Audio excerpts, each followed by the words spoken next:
Hello. तो अपन है ना क्या देख रहे थे कि न्यूटन्स लॉ ऑफ मोशन में अपन घर्षण पढ़ रहे थे। क्या पढ़ रहे थे? घर्षण। मैंने आपको घर्षण में बता दिया था स्थैतिक घर्षण और गतिक घर्षण। देखो, घर्षण का कोई फॉर्मूला नहीं होता है, ठीक है। एक घर्षण का जरूर फॉर्मूला होता है, उस घर्षण को कहते हैं अपन सीमांत घर्षण। ये कौन सा घर्षण होता है? अधिकतम घर्षण। यानी ये एफ एल लिमिटिंग होता है और सीमांत घर्षण का गुणांक क्या होता है? Mu L. यानी सीमांत लिमिटिंग एल लग जाए तो लिमिटिंग, है ना। तो ये सीमांत घर्षण होता है, इसका फार्मूला होता है म्यू एल एन। ये वाला फार्मूला होता है। इसमें एन क्या होता है? बाहर बाहर, या फिर इसे तनाव कह सकते हैं, या फिर इसे अपन स्प्रिंग में टेंशन कह सकते हैं। रस्सी में तनाव, वस्तु का भार कुछ भी हो, वो अपन जानते हैं क्या होता है। नॉर्मल वस्तु के लिए क्या होता है? mg होता है n। तो एफ लिमिटिंग क्या होता है? Mu L M G. ये वाला फॉर्मूला होता है बस। स्थैतिक घर्षण क्या होता है? स्थैतिक घर्षण तब जितना लगता है, अब यह कब लगता है? जब वस्तु रुकी है। कब लगती है? ये क्या है? ये एक थ्योरेटिकल वैल्यू है। थ्योरेटिकल ये है, मतलब अपन जैसे कोई वस्तु है उसका म्यू एल दे रखा है, म्यू दे रखा है ना। देखो, अगर क्वेश्चन में सिर्फ म्यू दे तो वो ही म्यू एल है, वो ही म्यू स्थैतिक है और वो ही म्यू काइनेटिक है। अगर उसमें म्यू स्थैतिक अलग दे, म्यू काइनेटिक अलग दे, तो म्यू स्थैतिक और म्यू एल दोनों बराबर होते हैं, ठीक है। और म्यू काइनेटिक क्या होता है? म्यू काइनेटिक इसका होता है गतिक घर्षण का होता है, ठीक है। इतना और मैं तुम्हें बता चुका था। स्थैतिक घर्षण कब लगता है? जब वस्तु रुकी होती है। तो वस्तु रुकी है, ये वस्तु रुकी है, तो इस पर घर्षण एफ एस घर्षण बल, है ना। एफ एस ये जो घर्षण बल है, ये कितना लगता है? जो घर्षण बल है फ्रिक्शन का, एफ फ्रिक्शन बल, है ना। घर्षण बल किस भी लिख सकते हैं। तो अगर देखो इस पर कोई बल नहीं लग रहा तो घर्षण भी जीरो है। अगर इस पर घर्षण कितना बल एफ लग रहा है और वस्तु रुकी हुई है तो घर्षण बल भी एफ ही होगा। ये मैं तुम्हें बता चुका हूँ अच्छे से, है ना। गतिक घर्षण क्या होता है? गतिक घर्षण मैं तुम्हें बता चुका हूँ कि म्यू काइनेटिक दिया हो या म्यू दिया हो, काइनेटिक नहीं दिया हो तो म्यू दिया है और उसको mg से मल्टीप्लाई करो तो यह आ जाएगा एफ काइनेटिक आएगा म्यू mg। और ये काइनेटिक, ये म्यू गतिक घर्षण है। कब लगता है? जब वस्तु गति कर रही है, गति कर रही है। अगर म्यू लिमिटिंग है, म्यू लिमिटिंग दिया है और म्यू काइनेटिक नहीं दिया है ना, तो गतिक घर्षण का अधिकतम मान कितना हो सकता है? सीमांत घर्षण के बराबर। स्थैतिक घर्षण का अधिकतम मान कितना हो सकता है? सीमांत घर्षण के बराबर। सीमांत घर्षण से ये दोनों के मान कम या बराबर हो सकते हैं, पर इनसे ज़्यादा नहीं हो सकता। गतिक घर्षण का मान फिक्स होता है। क्या होता है? फिक्स। लेकिन स्थैतिक घर्षण वेरिएबल होता है। जितना फोर्स लगाएंगे उतना ही घर्षण लगेगा, जब तक कब तक की घर्षण स्थैतिक घर्षण का मान सीमांत घर्षण के बराबर ना हो जाए। ये मैंने तुम्हें समझा दिया था अब तक का, है ना। चलो ठीक है, तो अपन घर्षण निकालना सीख चुके थे, है ना। तो अपन कुछ देखते हैं कि स्थैतिक सीमांत स्थैतिक घर्षण बल अपन पढ़ चुके, सब कुछ पढ़ चुके। तो देखो, अपन अगर कोई वस्तु है, चलो ठीक है,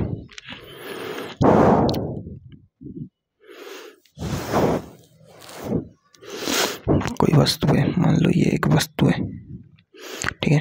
ये इस वस्तु का वजन है 10 kg। कितना है? 10 kg, है ना।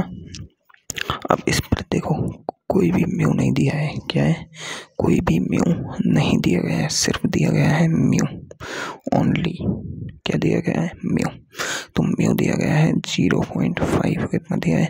0.5। मैंने हमेशा बता दिया कि म्यू की वैल्यू लेस देन देखो लेस देन 1 होगी और ग्रेटर देन 0 होगी म्यू की वैल्यू, तो 0.5 दी गई है ना। अब क्या है कि इसमें पूछा है सीमांत घर्षण, है ना। तो देखो, और इस पर एक बल F आरोपित करते हैं अपन इधर, और इस पर घर्षण लगेगा पीछे की तरफ। सही बात है, ये तो अपन को पता है कि ये फ्रिक्शन लगेगा FR, ये फ्रिक्शन लगेगा FS। ठीक है, ये अपन को समझ आ चुका है। तो अब देखो अपन क्या करते हैं कि आरोपित बल इधर लिखेंगे, आरोपित बल, ठीक है। इधर लिखेंगे अपन स्थैतिक घर्षण, ठीक है। और इधर लिखेंगे अपन गतिक घर्षण। क्या लिखेंगे?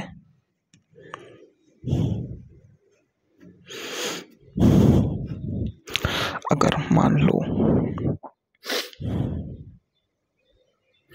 और इधर लिख लेते हैं अपन सीमांत घर्षण। देखो सीमांत घर्षण निकाल लेते हैं अपन सबसे पहले, क्योंकि एक थ्योरेटिकल वैल्यू है, इसे निकाल सकते हैं, प्रैक्टिकल वैल्यू नहीं है। तो देखो सीमांत घर्षण क्या है? सीमांत घर्षण लगता है हमेशा म्यू एल एम जी, है ना, सीमांत घर्षण। तो ये एफ एल का म्यू एल, अब देखो कोई भी म्यू अलग से नहीं दिया गया है, तो अपन को ये म्यू का में लेना है। 0.5 इंटू एम कितना है इसका? 10 इंटू जी कितना है यहाँ पर? 10, तो कितना हो गया? 10 5 50। तो एफ लिमिटिंग कितने हैं? 50। मतलब ये क्या है? घर्षण का अधिकतम मान। ये क्या है? घर्षण का अधिकतम मान आया है। इस मान से ज्यादा घर्षण हो नहीं सकता, ठीक है, ये अपन को पता चल गया। तो ये अपन को हमेशा सबसे पहले निकालना है हर क्वेश्चन में। क्या करना है? सबसे पहले निकालना है हर क्वेश्चन में। अब देखते हैं अपन, अगर मान लो अब ये क्या है? फोर्स है अपने पास।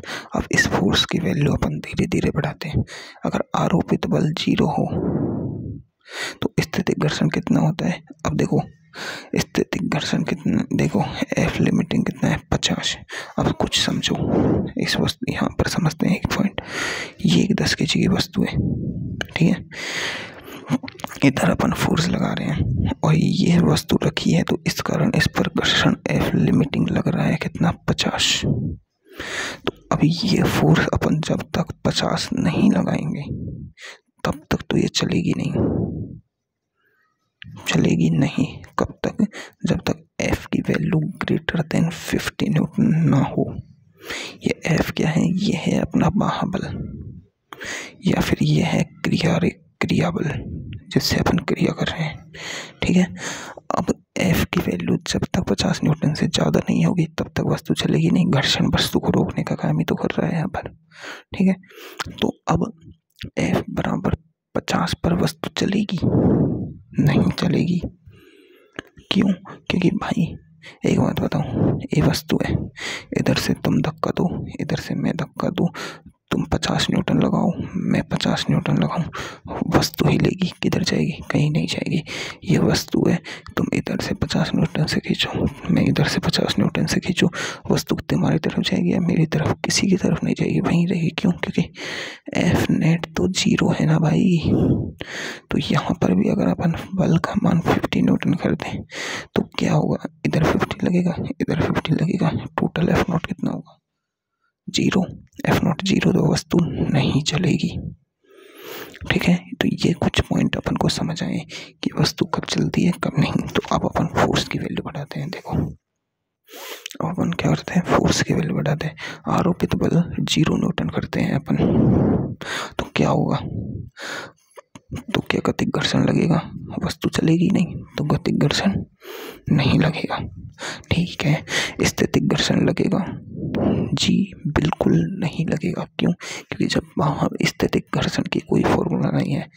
अगर वस्तु चलने लग जाए तो स्थैतिक घर्षण ही सीमांत घर्षण हो जाता है, और सीमांत घर्षण कितना लगेगा इस पर? 50 न्यूटन। तो वस्तु चल नहीं रही है, तो चल नहीं रही है तो जितना आरोपित बल उतना स्थैतिक घर्षण कितना? 0 न्यूटन, ठीक है ना। अब देखो, अब मान लो अपन इस पर 10 न्यूटन फोर्स लगाएं तो क्या गतिक घर्षण लगेगा? अब अभी भी 50 न्यूटन से भाई कम है, तो गति घर्षण तो नहीं लगेगा। वस्तु चली नहीं चली, तो जितना अपन आरोपित बल लगाएंगे उतना ही स्थैतिक घर्षण बल लगेगा, उतना ही स्थैतिक घर्षण बल लगेगा। अगर अपन 10 से 25 न्यूटन करते हैं तो भी ये 25 न्यूटन लगेगा, ये लगेगा ही नहीं। अगर अपन इसे 50 न्यूटन तक बढ़ा दें तो देखो स्थैतिक घर्षण कितना लगेगा, 50 न्यूटन। और ये क्या है, ये है लिमिटिंग घर्षण, FL के बराबर हो गया ये वैल्यू, है ना। और अब ये भी घर्षण गति घर्षण बल लगेगा, बिल्कुल नहीं, बिल्कुल नहीं लगेगा।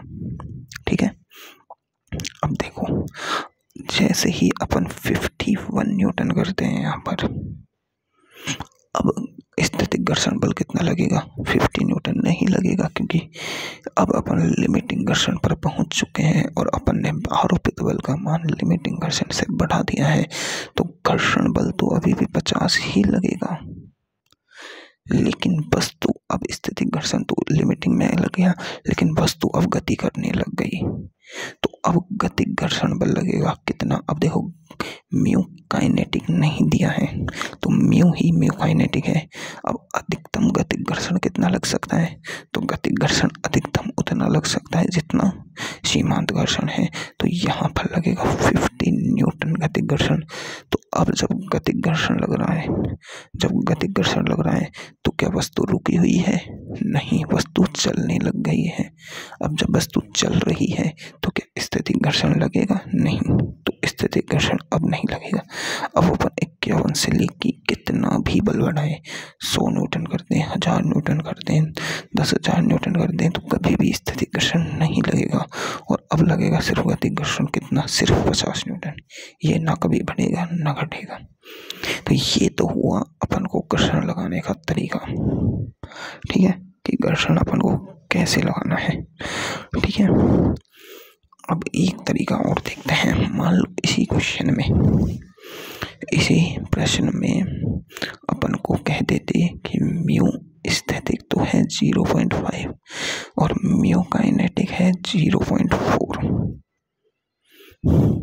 तो क्या होगा। तो देखो यहाँ पर है आरोपित बल, है ना, यहाँ पर है स्थैतिक घर्षण बल, है ना, घर्षण बल, और यहाँ पर है गतिक घर्षण बल, ठीक है। अपन को F लिमिटिंग पता है, वही है 50 न्यूटन। ठीक है, चलो तो अब अपन देखते हैं, क्या देखते हैं। तो म्यू काइनेटिक कितना आएगा, तो म्यू F काइनेटिक आएगा 0.4 इंटू mg। m कितना होता है 10 इंटू g कितना है 10, तो F काइनेटिक आ रहा है 40 न्यूटन। मतलब गतिक घर्षण गुणा गतिक घर्षण बल कितना लगेगा 50 न्यूटन, 40 न्यूटन। अब देखो लिमिटिंग है 50 न्यूटन, F काइनेटिक है 40 न्यूटन, है ना, और अपने पास है ये बाहुबल जो लगा रहे हैं। अब देखो क्या होता है, अपन 0 न्यूटन फोर्स लगाएंगे तो वस्तु गति कर ही नहीं रही, तो गतिक घर्षण बल तो लगेगा ही नहीं, ये तो फिक्स है। अब क्या लगेगा, स्थैतिक घर्षण बल 0 न्यूटन पर कितना लगेगा, 0। अपन 30 न्यूटन करते हैं तो 30 न्यूटन पर ये स्थैतिक घर्षण बल कितना लगेगा, 30 न्यूटन, ये लगेगा ही नहीं क्योंकि लिमिटिंग पर पहुंचे ही नहीं है। अब अपन 40 न्यूटन लगाते हैं तो अपन को पता है कि F काइनेटिक 40 न्यूटन है, तो गतिक घर्षण बल लगेगा, बिल्कुल नहीं लगेगा। क्यों, एक बात समझो, थोड़ा सा यहाँ देखो, ये वस्तु है अपने पास, ये गतिक अवस्था का घर्षण है। पहली बात तो ये काइनेटिक है, ये कैसा है, गतिक अवस्था का, और इस समय जो ये 10 kg का बॉक्स है, ये किस अवस्था में है, स्थिर अवस्था में, स्थिर अवस्था में। अब इस पर मैक्सिमम पीछे को फोर्स लग सकता है 50 न्यूटन स्थिर अवस्था में, क्योंकि ये स्थिर अवस्था का घर्षण गुणांक है, सीमांत घर्षण गुणांक है जो अधिकतम घर्षण कितना लगेगा 50 न्यूटन। अब अपन ने लगा कितना दिया, अपन ने लगा दिया 40 न्यूटन। तो ये बताओ क्या 40 न्यूटन लगाने से इसकी स्थिरता टूटी? नहीं टूटी। क्यों? अभी भी 10 न्यूटन का फोर्स है, 10 न्यूटन का अंतर है, मतलब अभी भी घर्षण बल ज्यादा है। कौन सा? स्थैतिक घर्षण बल। क्यों? क्योंकि अपन ने अभी तक 40 न्यूटन लगाए हैं, तो एफ लिमिटिंग है वो अभी भी ज्यादा है, तो गतिक घर्षण नहीं लगेगा, स्थैतिक घर्षण लगेगा 40 न्यूटन। ठीक है, 45 न्यूटन करते हैं तब भी स्थैतिक घर्षण 45 न्यूटन लगेगा, ये नहीं लगेगा। अपन 50 न्यूटन करते हैं तब भी ये नहीं लगेगा, क्योंकि अब वस्तु अभी भी स्थिर अवस्था में, अभी भी सिर्फ 50 न्यूटन लगेगा।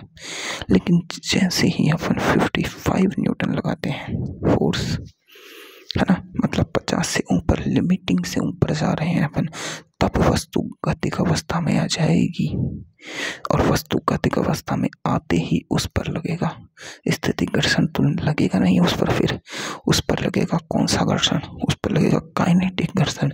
और काइनेटिक घर्षण की अधिकतम वैल्यू क्या है अपने पास? अपने फॉर्मूले से निकाल ली कि 40 न्यूटन। तो अब वापस इस पर 40 न्यूटन बल लगेगा। कौन सा? घर्षण बल। तो ये समझ आया कि वस्तु चलती है तब घर्षण का मान कम हो जाता है। क्यों? क्योंकि सदैव गतिक घर्षण हमेशा कम होता है स्थैतिक घर्षण से। क्या होता है? सदैव जो एफ लिमिटिंग होता है ना, एफ लिमिटिंग, उससे हमेशा कम होता है एफ काइनेटिक। इसका रीजन भी है। क्या रीजन है? इसका रीजन ये है कि कोई भी वस्तु जो अपनी स्थिति में होती है वो उस स्थिति को परिवर्तन करने का विरोध करती है। मतलब कोई वस्तु चल रही है तो वो चलने का विरोध करती है, कि कोई वस्तु रुकी हुई है तो वो हिलने का विरोध करती है, कोई वस्तु तैर रही है तो वो रुकने का विरोध करती है। मतलब जो जिस अवस्था में है वो उसी अवस्था में रहना चाहती है, ये नियम है। ठीक है, तो अब एक बात बताओ, कोई वस्तु गतिक अवस्था में है, गतिक अवस्था में है तो वो गति करती रहना चाहेगी, इसलिए उसके जो रोकने वाले घर्षण बल है उसका मान कम हो जाता है। ये एक प्रैक्टिकल है, प्रैक्टिकली देखा गया है। इसलिए हमेशा म्यू स्थैतिक से, स्थैतिक की वैल्यू ज़्यादा या इक्वल होती है म्यू काइनेटिक से। यानी जो म्यू काइनेटिक है वो कम हो सकता है या बराबर हो सकता है, पर ज़्यादा कभी नहीं होगा। ठीक है, तो ये समझ आया कैसे लगता है। अब अपन को बस क्वेश्चंस करने हैं।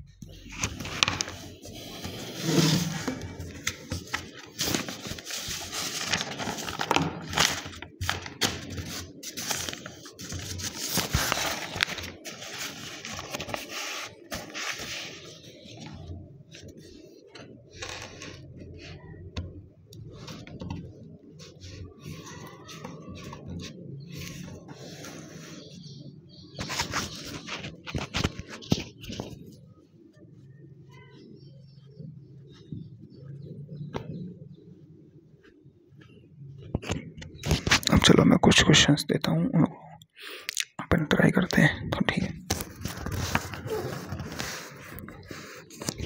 तो अपना देखो पहला क्वेश्चन देते हैं। ये एक है ए, है ना, और ये है बी। ठीक है, और ये वाली सतह है जो घर्षण वाली है। ठीक है, तो अब ये बताओ,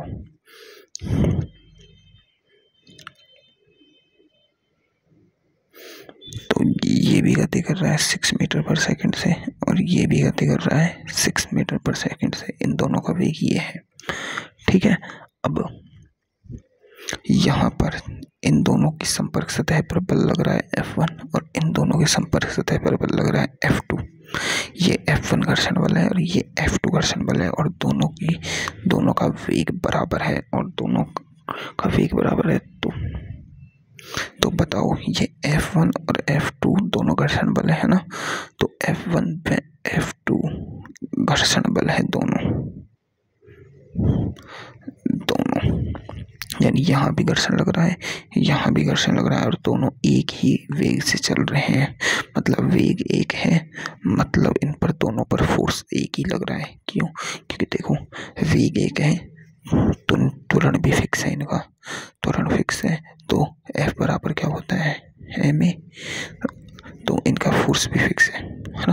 तो दोनों की चाल फिक्स है और तो इन पर जो फोर्स लग रहा है वो भी फिक्स है। तो इधर घर्षण लग रहा है एक और एक इधर घर्षण लग रहा है, तो इन दोनों में से कौन सा ज़्यादा है, कौन सा कम है और कौन सा स्थैतिक घर्षण है और कौन सा गतिक घर्षण है, बताओ। मतलब F1 गतिक है या दोनों गतिक है, ठीक है, ये गतिक है या ये स्थैतिक है या ये स्थैतिक है ना, या ये गतिक है या दोनों स्थैतिक है।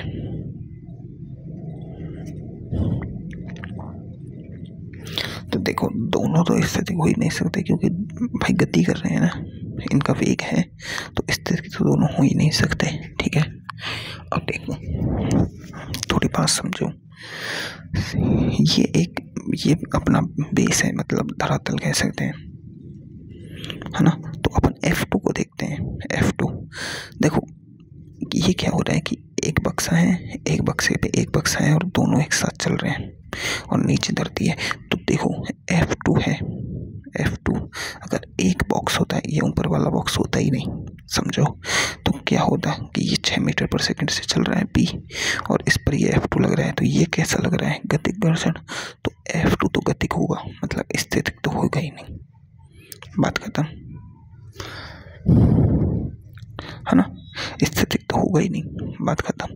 तो F2 तो अपन को पता है कि F2 तो भाई गतिक है।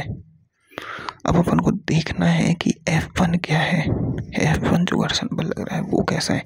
तो ढंग से देखो, ये गति है और ये गति, ये दोनों बॉक्स है, ठीक है। अब इसको ऐसे समझो, दोनों किससे चल रहे हैं, 6 मीटर पर सेकंड से। अब ऐसे समझो, ये अपनी बस है, क्या है, बस, ठीक है। अब इस बस में मैं खड़ा हूँ यहाँ पर, ठीक है, बस चल रही है 6 मीटर पर सेकंड से, ठीक है। ये बस को मान लो B और मुझे मान लो A, ठीक है। ये बस है और ये मैं खड़ा हूँ, है ना, समझो।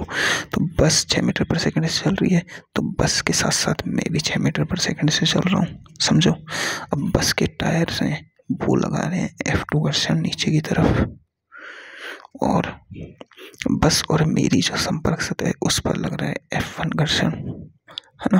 तो देखो F2 तो गतिक है, अपन को पता लग गया क्योंकि बस चल रही है, लेकिन क्या बस में मैं चल रहा हूँ, नहीं, मैं खड़ा हूँ।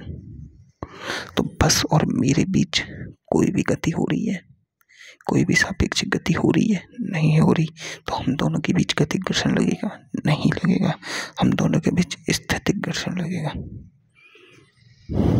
कौन सा घर्षण लगेगा, स्थैतिक घर्षण, तभी तो हम दोनों एक साथ हैं।